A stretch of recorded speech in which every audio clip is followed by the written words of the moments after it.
Hi అండి అందరికీ. ఇప్పుడు వచ్చేసి ఈ వీడియోలో లెహెంగా కటింగ్ అండ్ స్టిచ్చింగ్ ఈజీగా ఎలా కట్ చేసుకోవాలి, ఈజీగా ఎలా స్టిచ్చింగ్ చేసుకోవాలని చూపిస్తాను. శారీలో నుంచి అయినా లేదంటే బయట మామూలుగా క్లాత్ కొనుక్కున్నా కానీ పెద్దవాళ్ళకైనా జస్ట్ ఒక 10 ఇయర్స్ దగ్గర నుంచి ఇంకా పెద్దవాళ్ళకైనా సరే 3 మీటర్స్ అనేది లెహెంగాకి తీసుకోవాలండి కంపల్సరీ. ఇంకా కొంచెం లావుగా 40 సైజు ఉన్న వాళ్ళకైతే నడుము 40 ఉంటే ఇంకా ఎక్కువే తీసుకోవాలండి. క్లాత్ వచ్చేసి 4 మీటర్స్ దాకా కూడా పడుతుందన్నమాట. ఓకే, 10 ఇయర్స్ దగ్గర నుంచి ఇలా 3 మీటర్స్ తీసుకుంటే సరిపోతుంది లెహెంగాకి. నేను ఈ విధంగా 3 మీటర్స్ తీసుకొని ఫోల్డింగ్ చేసుకున్నాను. ఫోల్డింగ్ చేసుకున్న తర్వాత మన లెహెంగా లెంత్ అంటే పొడవు ఎంత ఉంటే అంతకి 2 ఇంచులు మైనస్ చేసేసి కట్ చేసుకోండి. అంటే 40 ఉందనుకో, మనం వచ్చేసి 48 కట్ చేసుకోండి చాలండి. అర్థమైందా మీకు? ఇప్పుడు ఆల్రెడీ వచ్చిన దాని మీద నేను 2 మైనస్ చేశాను. ఒక 4 ఇంచులు పైన పట్టి వస్తుంది. ఓకే, ఇప్పుడు 40 ఉందనుకో, 40కి ఒక 2 ఇంచులు తగ్గించేసి తీసుకోండి. పైన పట్టీ వచ్చేసి 4 ఇంచెస్ పట్టీ వేస్తామండి. అది మడిచేసరికి 2 ఇంచులు అవుతుంది. ఓకే, సరిపోతుంది మనకి. ఎగ్జాక్ట్గా 3 మీటర్ లైనింగ్ కూడా తీసుకున్నాను. కాటన్ లైనింగే తీసుకున్నానండి. ఇది క్రష్డ్ ఫ్యాబ్రిక్ కాబట్టి కాటన్ లైనింగే యూస్ చేయమన్నారు కస్టమర్, అందువల్ల నేను కాటన్నే యూస్ చేస్తున్నాను. ఇలా ముందైతే లైనింగు మెయిన్ ఫ్యాబ్రిక్ 2 జాయింట్ చేసుకోవాలి. ఓకే, జాయింట్ చేసుకున్న తర్వాత ఈ విధంగా చిన్న చిన్న కుచ్చులు అయితే పెట్టుకోవాలి.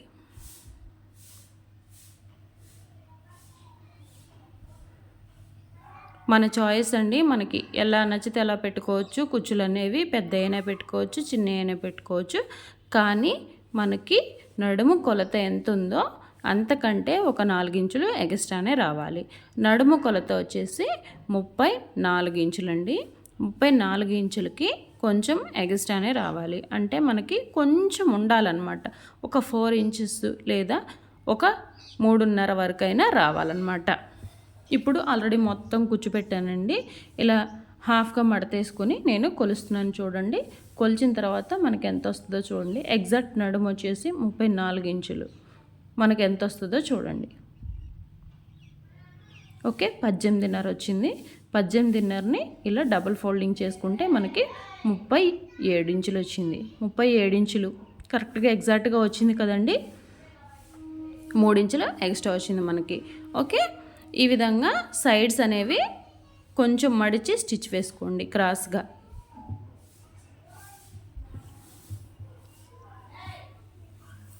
ఎక్స్ట్రా ఎందుకంటే మరీ నడుము ఎంత ఉందో అంత ఫిట్ చేస్తే ఏంటంటే లెహెంగా లుక్ రాదండి. కాబట్టి కొంచెం ఒక 4 ఇంచెస్ కానీ అసలు క్లాత్ ఉంటే 5 ఇంచెస్ వరకు కూడా పెట్టుకోవచ్చు. ఓకే, తర్వాత మనం పట్టి 4 ఇంచెస్ వేస్తామని చెప్పాను కదా. 4 ఇంచెస్ క్లాత్ తీసుకున్నాను. ఈ విధంగా క్లాత్ తీసేసుకొని ఈ విధంగా జాయింట్ చేసుకుంటూ రావాలి. ముందు నేను జస్ట్ మెయిన్ ఫ్యాబ్రిక్ అటాచ్ చేస్తున్నానండి. తర్వాత లైనింగ్ కూడా అటాచ్ చేస్తాను.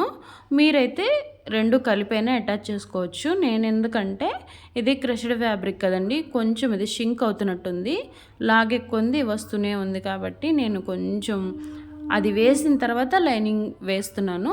మీరు మంచి ఫ్యాబ్రిక్కే తీసుకుంటారు కాబట్టి 2 ఒకేసారి వేసుకున్నా బాధలేదు.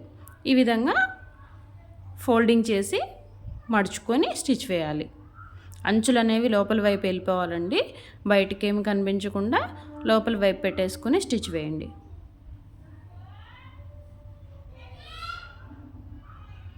చాలా ఈజీ, చాలా అంటే చాలా ఈజీ అండి. చాలా సింపుల్గా పిల్లలకైనా ఇదే మాదిరిగా చేసుకోవచ్చండి. కాకపోతే థ్రెడ్ అవసరం లేదు అంటే, థ్రెడ్ కట్టుకోవడానికి చిన్నపిల్లలకి ఇబ్బందిగా ఉందంటే ఎగ్జాక్ట్గా నడుము ఎక్కడ దాకా కొలుతుందో తీసుకొని అక్కడ వరకు చిన్న హుక్స్లు కానీ లేదా స్కూల్ డ్రెస్కి వేసుకునే హుక్స్ కానీ వేసుకుంటే సరిపోతుందండి. జస్ట్ అలా పెట్టేసుకుంటే హుక్ సరిపోతుంది అన్నమాట. పిల్లలకైనా పెద్దలకైనా లెహంగా అయితే ఇదే విధంగా కుట్టుకోవచ్చండి. పైన వచ్చేసి డబుల్ స్టిచ్ వేస్తున్నాను. వేస్తే ఏంటంటే మనకి లుక్ వైజ్ చూడడానికి చాలా బాగుంటుందండి. లెహంగా అయితే ఫినిష్ అయిపోయింది. సైడ్ జాయింట్స్ అయితే వేసుకుంటున్నాను. సైడ్ జాయింట్స్ వేసేటప్పుడు కూడా ఏమన్నా ఎక్కువగా వస్తే అడ్జస్ట్ చేసుకోండి, అడ్జస్ట్ చేసుకుంటూ వేయండి. ఓకే, కింద ఏమైనా ఎక్కువగా వస్తే కొంచెం జస్ట్ అలా ఒక చిన్న పట్టీలాగా పెట్టేసేసి కుట్టేసుకోవచ్చండి, ఏం కనపడదు.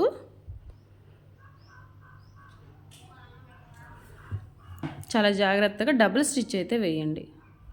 సైడ్ జాయింట్స్ అనేవి మంచిగా గట్టిగా ఫినిషింగ్ ఉండటం కోసం గట్టిగా అయితే 2 కుట్లు అయితే వేసేయండి. ఇలా వేసుకున్న తర్వాత నాడ వేసిన తర్వాత దీనికి టెజల్స్ ఇచ్చేసాను. ఎలా ఉందో లుక్ వైజ్ చెప్పండి మీరే కామెంట్లో.